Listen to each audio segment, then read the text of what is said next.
ਰੋਜ਼ਾਨਾ ਸਪੋਕਸਮੈਨ ਦੇਖ ਰਹੇ ਹੋ ਤੁਸੀਂ। ਇਸ ਵਕਤ ਸਭ ਤੋਂ ਵੱਡੀ ਖਬਰ ਲੈ ਕੇ ਹਾਜ਼ਰ ਹਾਂ ਤੁਹਾਡੇ ਨਾਲ। ਤੁਹਾਡਾ ਆਪਣਾ ਦੋਸਤ ਹਰਦੀਪ ਸਿੰਘ ਭੋਗਲ। ਡੇਰਾ ਮੁਖੀ ਰਾਮ ਰਹੀਮ ਜੋ ਕਿ ਬਲਾਤਕਾਰ ਦੇ ਮਾਮਲੇ ਦੇ ਵਿੱਚ ਦੋਸ਼ੀ ਹੈ, ਜੋ ਕਿ ਛਤਰਪਤੀ ਜਿਹੜਾ ਪੱਤਰਕਾਰ ਸੀਗਾ ਉਹਦੇ ਕਤਲ ਦੇ ਵਿੱਚ ਦੋਸ਼ੀ ਹੈ, ਤਾਂ ਉਸ ਨੂੰ 48 ਘੰਟਿਆਂ ਦੀ ਪੈਰੋਲ ਮਿਲ ਚੁੱਕੀ ਹੈ। ਜਾਣ ਕੇ ਹੁਣ ਡੇਰਾ ਮੁਖੀ ਉਸ ਜੇਲ੍ਹ ਦੇ ਵਿੱਚੋਂ ਬਾਹਰ ਆਵੇਗਾ ਜਿੱਥੇ ਪਿਛਲੇ ਕਈ ਸਮੇਂ ਤੋਂ ਲਗਾਤਾਰ ਬੰਦ ਸੀਗਾ। ਆਪਣੇ ਪਾਪਾਂ ਦਾ ਪਛਤਾਤਾਪ ਜਿਹੜਾ ਕਰ ਰਿਹਾ ਸੀਗਾ। ਪਿਛਲੇ ਦਿਨਾਂ ਤੋਂ ਲਗਾਤਾਰ ਸਵਾਲ ਉੱਠ ਰਹੇ ਸੀ ਕਿ ਕਿਸ ਤਰੀਕੇ ਦੇ ਨਾਲ ਪੈਰੋਲ ਪਿਛਲੇ ਦਿਨਾਂ ਦੇ ਵਿੱਚ ਵੀ ਮਿਲੀ, ਤਾਂ ਇੱਕ ਵਾਰ ਦੁਬਾਰਾ ਉਹਨਾਂ ਨੂੰ ਪੈਰੋਲ ਮਿਲ ਗਈ ਹੈ, ਜਿਸ ਨੂੰ ਲੈ ਕੇ ਬਹੁਤ ਵੱਡੇ ਸਵਾਲ ਖੜੇ ਕਰ ਦਿੱਤੇ ਗਏ ਨੇ। ਪ੍ਰਸ਼ਾਸਨਿਕ ਪ੍ਰਬੰਧਾਂ ਤੇ ਵੀ ਸਵਾਲ ਖੜੇ ਹੋ ਰਹੇ ਨੇ, ਅਦਾਲਤੀ ਕਾਰਵਾਈਆਂ ਤੇ ਸਵਾਲ ਖੜੇ ਹੋ ਰਹੇ ਨੇ, ਨਾਲ ਦੀ ਨਾਲ ਪੋਲੀਟੀਕਲ ਸਟਰਕਚਰ ਜਿਹੜਾ ਬਣਿਆ ਹੋਇਆ ਉੱਤੇ ਵੀ ਸਵਾਲ ਖੜੇ ਹੋ ਰਹੇ ਨੇ ਕਿ ਕਿਸ ਤਰੀਕੇ ਨਾਲ ਆਪਣੇ ਲਾਹੇ ਦੇ ਲਈ ਇਹ ਸਾਰਾ ਕੁਝ ਕੀਤਾ ਜਾ ਰਿਹਾ।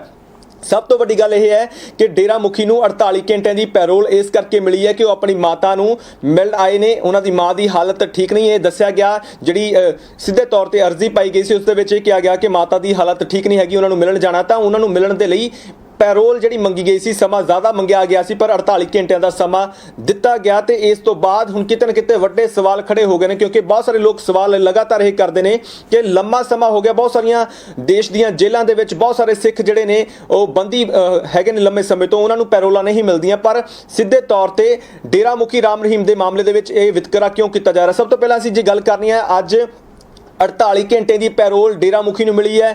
ਉਸ ਡੇਰਾ ਮੁਖੀ ਨੂੰ ਜਿਹੜਾ ਕਿ ਕਤਲ ਦੇ ਮਾਮਲੇ ਦੇ ਵਿੱਚ, ਬਲਾਤਕਾਰ ਦੇ ਮਾਮਲੇ ਦੇ ਵਿੱਚ ਦੋਸ਼ੀ ਹੈਗਾ। ਤੇ ਨਾਲ ਦੀ ਨਾਲ ਦੂਜੇ ਪਾਸੇ ਅਸੀਂ ਗੱਲ ਕਰੀਏ ਤਾਂ ਬੇਅਦਬੀ ਦੇ ਮਾਮਲੇ ਦੇ ਵਿੱਚ ਹਾਲ ਹੀ ਦੇ ਵਿੱਚ 6 ਗ੍ਰਿਫਤਾਰੀਆਂ ਹੋਈਆਂ ਨੇ ਡੇਰਾ ਪ੍ਰੇਮੀਆਂ ਦੀਆਂ, ਜਿਹੜੇ ਪਹਿਲਾਂ ਵੀ ਗ੍ਰਿਫਤਾਰ ਕੀਤੇ ਗਏ ਸੀ, ਬਾਅਦ ਵਿੱਚ ਛੱਡ ਦਿੱਤੇ ਗਏ ਸੀ, ਹੁਣ ਫਿਰ ਉਹਨਾਂ ਦੀ ਗ੍ਰਿਫਤਾਰੀਆਂ ਹੋਈਆਂ ਨੇ। ਤਾਂ ਜਿੱਥੇ ਸਿੱਧੇ ਤੌਰ ਤੇ ਡੇਰਾ ਮੁਖੀ ਨੂੰ ਵੀ ਨਾਮਜ਼ਦ ਕੀਤਾ ਜਾਂਦਾ ਰਿਹਾ ਤੇ ਉਹਨਾਂ ਦੇ ਉੱਪਰ ਇਲਜ਼ਾਮ ਜਿਹੜੇ ਲੱਗਦੇ ਰਹੇ ਨੇ, ਲਗਾਤਾਰ ਵੱਖ-ਵੱਖ ਮਾਮਲਿਆਂ ਦੇ ਵਿੱਚ ਲਗਾਤਾਰ ਇਲਜ਼ਾਮ ਲੱਗਦੇ ਰਹੇ ਨੇ।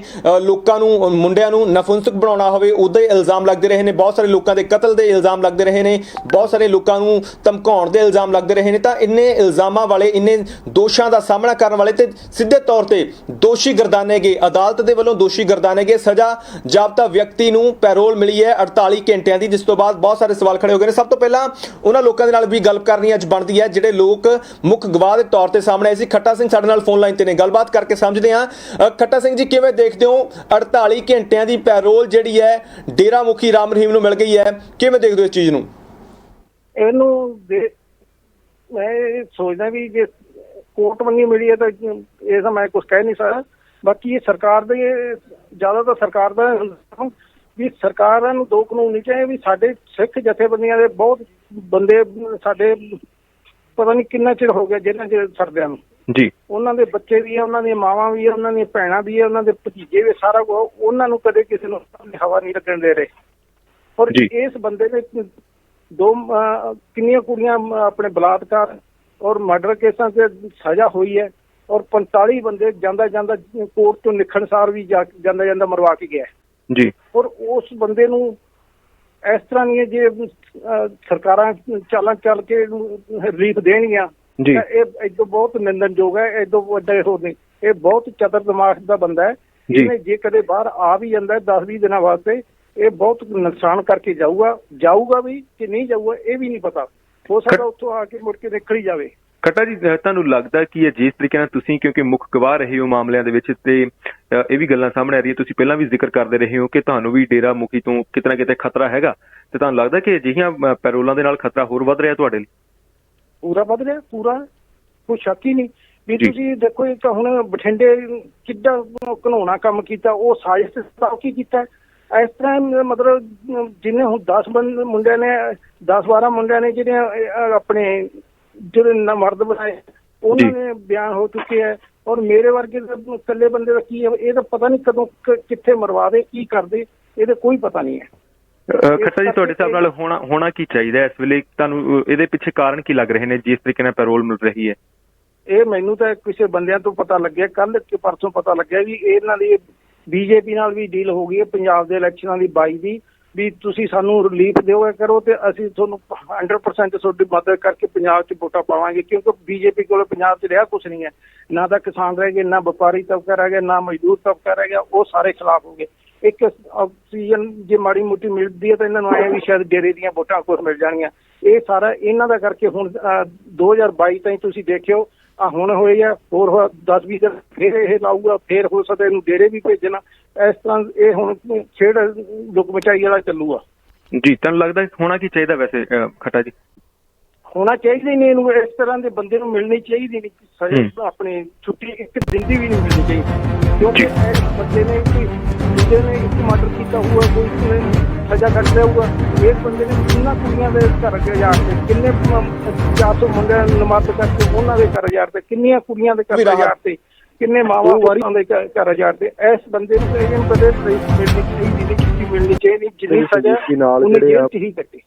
ਕੀ ਮੰਗ ਕਰਦੀ ਰਹੀ ਕਿ ਸਾਨੂੰ ਰਾਮ ਰਹੀਮ ਤੋਂ ਪੁੱਛਗਿੱਛ ਦਾ ਸਮਾਂ ਦਿੱਤਾ ਜਾਵੇ। ਹਰਿਆਣਾ ਦੀ ਸਰਕਾਰ ਨੇ ਕੋਆਪਰੇਟ ਨਹੀਂ ਕੀਤਾ ਤਾਂ ਉਹਨਾਂ ਦੀ ਜਾਨ ਨੂੰ ਵੀ ਖਤਰਾ ਹੈਗਾ, ਕਿਉਂਕਿ ਮੁੱਖ ਗਵਾਹ ਰਹੇ ਨੇ। ਸੁਖਰਾਜ ਵੀ ਸਵਾਲ ਫੋਨ ਲਾਈਨ ਤੇ ਰਹੇ ਨੇ ਕਿ ਕਿਵੇਂ ਦੇਖਦੇ ਹੋ ਸਿੱਧੇ ਤੌਰ ਤੇ ਸਿੱਖ ਬੰਦੇ ਵੀ ਮਿਲ ਗਈ ਹੈ ਜੇਲ੍ਹਾਂ ਦੇ ਵਿੱਚ ਬੰਦ ਨੇ, ਉਹਨਾਂ ਦੇ ਲਈ ਅਲੱਗ ਵਤੀਰਾ ਕਿਉਂ ਤੇ ਡੇਰਾ ਮੁਖੀ ਰਾਮ ਰਹੀਮ ਦੇ ਲਈ ਅਲੱਗ ਵਤੀਰਾ ਕਿਉਂ? ਸਿੱਧੇ ਤੌਰ ਤੇ ਸਵਾਲ ਖੜੇ ਕਰ ਰਹੇ ਨੇ ਕਿ ਸਰਕਾਰ ਕੀ ਚਾਹੁੰਦੀ ਹੈ ਇਸ ਵੇਲੇ। ਸਿੱਧੇ ਤੌਰ ਤੇ ਵੱਡੇ ਸਵਾਲ ਖੜੇ ਕੀਤੇ ਨੇ ਖੱਟਾ ਸਿੰਘ ਨੇ, ਕਿਉਂਕਿ ਖੱਟਾ ਸਿੰਘ ਦੀ ਅਸੀਂ ਗੱਲ ਕਰੀਏ ਮੁੱਖ ਦੋਸ਼ੀ ਦੇ ਖਿਲਾਫ ਗਵਾਹੀ ਦੇਣ ਵਾਲੇ ਮੁੱਖ ਗਵਾਹ ਨੇ।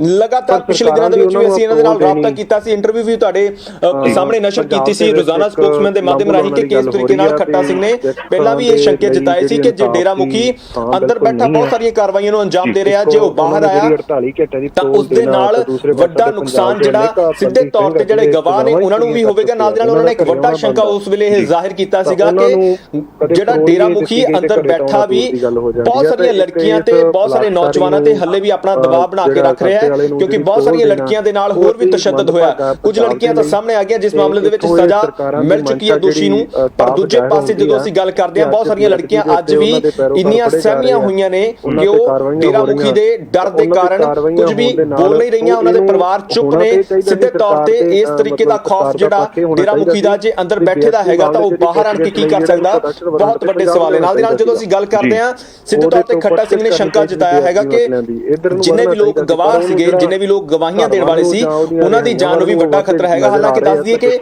ਖੱਟਾ ਸਿੰਘ ਨੂੰ ਵੀ ਸਿਕਿਉਰਿਟੀ ਮਿਲੀ ਹੋਈ ਹੈ, ਪਰ ਸਿਕਿਉਰਿਟੀ ਦੇ ਬਾਵਜੂਦ ਵੀ ਵੱਡੀਆਂ ਘਟਨਾਵਾਂ ਨੂੰ ਅੰਜਾਮ ਪਿਛਲੇ ਸਮੇਂ ਦੇ ਵਿੱਚ ਅਸੀਂ ਦੇਖਦੇ ਰਹੇ ਹਾਂ ਕਿ ਹੁੰਦੇ ਰਹੇ ਨੇ।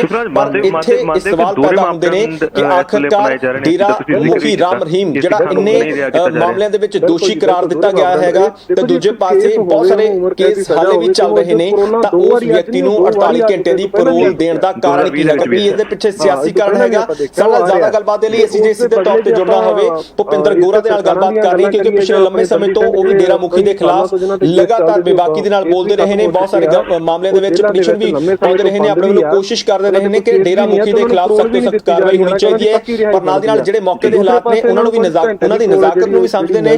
ਪਿਛਲੇ ਦਿਨਾਂ ਦੇ ਵਿੱਚ ਇੱਕ ਵੈਬਸਾਈਟ ਵੀ ਲਾਂਚ ਕੀਤੀ ਜਿਹਦੇ ਉੱਪਰ ਬੇਅਦਬੀ ਦੇ ਸਾਰੇ ਮਾਮਲਿਆਂ ਦੀ ਜਾਣਕਾਰੀ ਉਹਨਾਂ ਨੇ ਸਾਂਝੀ ਕਰਨ ਦੀ ਗੱਲ ਆਖੀ ਹੈ। ਭੁਪਿੰਦਰ ਗੋਰਾ ਦੇ ਨਾਲ ਗੱਲ ਕਰਦੇ ਹਾਂ। ਗੋਰਾ ਸਾਹਿਬ, ਕਿਵੇਂ ਦੇਖਦੇ ਹੋ 48 ਘੰਟਿਆਂ ਦੀ ਪੈਰੋਲ ਮਿਲ ਚੁੱਕੀ ਹੈ ਇਸ ਵੇਲੇ ਡੇਰਾ ਮੁਖੀ ਰਾਮ ਰਹੀਮ ਨੂੰ? ਆਪਣੇ ਚ ਕੋਈ ਕਹਿ ਰਿਹਾ ਜਦੋਂ ਦੀ ਇਹ ਲੱਗ ਰਹੀ ਹੈ ਵੀ ਇਹ ਬੀਜੇਪੀ ਸਰਕਾਰ ਇਹਦੇ ਨਾਲ ਮਿਲੀ ਹੋਈ ਹੈ। ਇੱਕ ਤਾਂ ਐਲਾਹਾਬਾਦ ਬਾਈ ਇਲੈਕਸ਼ਨਾਂ ਉਹਦੇ ਬੰਦੇ ਨਜ਼ਰ ਰੱਖਦੇ ਹੋਏ, ਇੱਕ ਨਾਲ ਪੰਜਾਬ ਦੀਆਂ 22 ਇਲੈਕਸ਼ਨਾਂ, ਇਹ ਸਾਰਾ ਆਦਾ ਵੋਟ ਬੈਂਕ ਪਿੱਛੇ ਲੱਗੀ ਹੋਈ ਹੈ। ਬੀਜੇਪੀ ਸਰਕਾਰ ਦੇਖੋ ਰੋਲ ਉਹ ਟਾਈਮਿੰਗ ਤੇ ਦੇ ਰਹੇ ਆ ਜਦੋਂ ਕਿ ਉਹਦਾ ਨਾਂ ਹੀ ਤੇ ਨਾਮ ਜਦ ਕਰਦਾ ਗੁਰੂ ਗ੍ਰੰਥ ਸਾਹਿਬ ਦੀ ਕੇਸੀ ਦੇ ਵਿੱਚ ਜੀ, ਉਸ ਟਾਈਮ ਤੇ ਇਹਨੂੰ ਰੋਲ ਮਿਲਣਾ ਤੇ ਕਿਉਂਕਿ ਹੁਣ ਇਹਨੇ ਹੜਤਾਲ ਦਿੱਤੀ ਆ, ਫਿਰ ਇਹਨਾਂ ਨੇ ਇਹਦਾ ਤਾਂ ਤੁਸੀਂ ਸੁਣਿਆ ਕਿਸ ਤਰੀਕੇ ਦੇ ਨਾਲ ਇਸ ਵਕਤ ਸਾਰੇ ਪਾਸੇ ਨਿਰਾਸ਼ਾ ਦਾ ਆਲਮ ਹੈਗਾ। ਤਮਾਮ ਜਿਹੜੇ ਗਵਾਹ ਰਹੇ ਨੇ ਉਹਨਾਂ ਨੇ ਵੀ ਸਿੱਧੇ ਤੌਰ ਤੇ ਇਲਜ਼ਾਮ ਖੜੇ, ਉਹਨਾਂ ਨੇ ਵੀ ਸਵਾਲ ਖੜੇ ਕੀਤੇ ਨੇ ਕਿ ਕਿਉਂ ਆਖਿਰਕਾਰ ਡੇਰਾ ਮੁਖੀ ਨੂੰ ਇਹ ਪੈਰੋਲ ਦਿੱਤੀ ਗਈ। ਤੇ ਦੂਜੇ ਪਾਸੇ ਜਦੋਂ ਅਸੀਂ ਗੱਲ ਕਰਦੇ ਹਾਂ ਤਾਂ ਇਹ ਵੀ ਸਵਾਲ ਲਗਾਤਾਰ ਉਹ ਹੋ ਰਹੇ ਨੇ ਕਿ ਬੇਅਦਬੀ ਦੇ ਮਾਮਲੇ ਦੇ ਵਿੱਚ ਹਾਲੇ ਤੱਕ ਪੀੜਤਾਂ ਨੂੰ ਇਨਸਾਫ ਨਹੀਂ ਮਿਲਿਆ। ਸਿੱਧੇ ਤੌਰ ਤੇ ਡੇਰਾ ਮੁਖੀ ਨਾਮਜ਼ਦ ਹੈ, ਨਾਲ ਡੇਰਾ ਦੇ ਪ੍ਰੇਮੀ ਜਿਹੜੇ ਨੇ ਉਹ ਸਵਾਲਾਂ ਦੇ ਘੇਰੇ ਦੇ ਵਿੱਚ ਨੇ, ਉਹਨਾਂ ਨੂੰ ਚੁੱਕਿਆ ਜਾ ਚੁੱਕਾ ਹੈਗਾ। ਪੁਲਿਸ ਦੇ ਵੱਲੋਂ ਪੁੱਛਗਿੱਛ ਕੀਤੀ ਜਾ ਰਹੀ ਹੈ। ਡੇਰਾ ਮੁਖੀ ਤੱਕ ਹਾਲੇ ਤੱਕ ਕੋਈ ਪਹੁੰਚ ਨਹੀਂ ਹੋ ਰਹੀ ਉਸ ਤਰੀਕੇ ਦੀ, ਨਾ ਹਰਿਆਣਾ ਸਰਕਾਰ ਉਸ ਤਰੀਕੇ ਨਾਲ ਕੋਆਪਰੇਟ ਕਰ ਰਹੀ ਹੈ ਕਿਉਂਕਿ ਬੀਜੇਪੀ ਦੀ ਸਰਕਾਰ ਹੈ ਉੱਥੇ, ਕੇਂਦਰ ਦੇ ਵਿੱਚ ਵੀ ਬੀਜੇਪੀ ਦੀ ਸਰਕਾਰ ਹੈ। ਕਿ ਸਿਆਸੀ ਤਾਣਾ ਬਾਣਾ ਬੁਣਿਆ ਜਾ ਰਿਹਾ ਇਸ ਵਕਤ 2022 ਦੀਆਂ ਚੋਣਾਂ ਨੂੰ ਲੈ ਕੇ, ਕਿ ਸਿਆਸੀ ਤੌਰ ਤੇ ਆਪਣੀ ਪੈੜ ਆਪਣੀ ਛਾਪ ਤਖੜੀ ਕਰਨ ਨੂੰ ਇਹ ਕੋਸ਼ਿਸ਼ ਕੀਤੀ ਜਾ ਰਹੀ ਹੈ। ਤਾਂ ਵੱਡੇ ਸਵਾਲ ਇਸ ਵਕਤ ਪੈਦਾ ਹੋ ਗਏ ਨੇ ਕਿ ਆਖਿਰਕਾਰ ਡੇਰਾ ਮੁਖੀ ਰਾਮ ਰਹੀਮ ਨੂੰ ਤੇ ਇੰਨੀ ਮਿਹਰਬਾਨੀ ਕਿਉਂ, ਇੰਨੀ ਰਹਿਮ ਕਿਉਂ ਕੀਤੀ ਜਾ ਰਹੀ ਹੈ? 2020 ਦੇ ਵਿੱਚ ਵੀ ਪੈਰੋਲ ਪੈਰੋਲ ਮਿਲੀ ਸੀ, ਆਪਣੀ ਮਾਤਾ ਦਾ ਹਾਲ ਜਾਣਨ ਪਹੁੰਚੇ ਸੀ ਤੇ ਹੁਣ ਇੱਕ ਵਾਰ ਫਿਰ 48 ਘੰਟਿਆਂ ਦੀ ਪੈਰੋਲ ਮਿਲ ਗਈ ਹੈ। ਇਹਨਾਂ 48 ਘੰਟਿਆਂ ਦੇ ਵਿੱਚ ਡੇਰਾ ਮੁਖੀ ਕੀ ਕੁਝ ਕਰ ਸਕਦਾ ਹੈ? ਬਹੁਤ ਵੱਡੇ ਸਵਾਲ ਜਿਹੜੇ ਨੇ ਸਿੱਧੇ ਤੌਰ ਤੇ ਖੱਟਾ ਸਿੰਘ ਨੇ ਪੈਦਾ ਕੀਤੇ ਨੇ, ਨਾਲ ਦੀ ਨਾਲ ਭੁਪਿੰਦਰ ਗੋਰਾ ਨੇ ਪੈਦਾ ਕੀਤੇ ਨੇ, ਬੇਬੀ ਮਾਮਲੇ ਦੇ ਵਿੱਚ ਆਪਣੇ ਪਰਿਵਾਰ ਦਾ ਜੀ ਗਵਾਉਣ ਵਾਲੇ ਸੁਖਰਾਜ ਸਿੰਘ ਨੇ ਵੀ ਪੈਦਾ ਕੀਤੇ ਨੇ ਕਿ ਆਖਿਰਕਾਰ ਕਿਉਂ ਇੰਨੀ ਮਿਹਰਬਾਨੀ ਕੀਤੀ ਜਾ ਰਹੀ ਹੈ ਡੇਰਾ ਮੁਖੀ ਰਾਮ ਰਹੀਮ ਤੇ। ਸਿੱਧੇ ਤੌਰ ਤੇ ਸੁਖਰਾਜ ਨੇ ਵੀ ਇਹ ਗੱਲ ਆਖੀ ਹੈ ਕਿ ਬਹੁਤ ਸਾਰੇ ਸਿੰਘ ਬੰਦੀ ਸਿੰਘ ਲਗਾਤਾਰ ਜੇਲ੍ਹਾਂ ਦੇ ਵਿੱਚ ਡੱਕੇ ਹੋਏ ਨੇ।